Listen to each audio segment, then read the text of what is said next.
Hammaga salom do'stlar. Tilla uchib ketmoqda. $4000 chiqadi degan gap bor internetda mish-mishlarga. Men 02 lot bilan albatta tepaga ochganman. Hozircha juma kuni ham ishlamadi, ba'zi bir bayram kunlari ekan.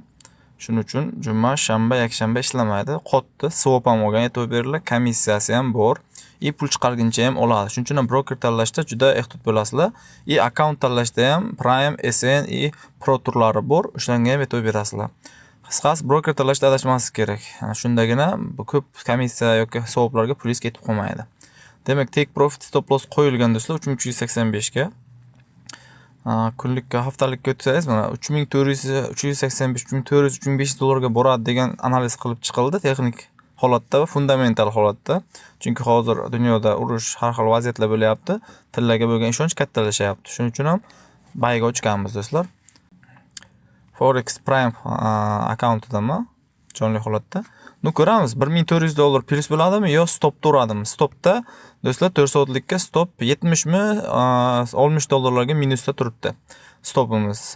Keyinroq surib qo'yaman dushanba kuni to'g'risi.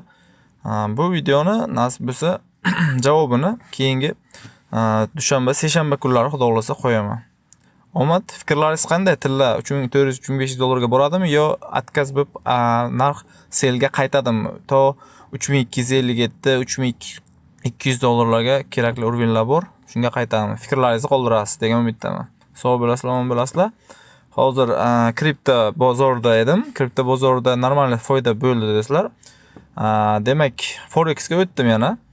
Forexda ishlab turibman. Sog' bo'lasizlar.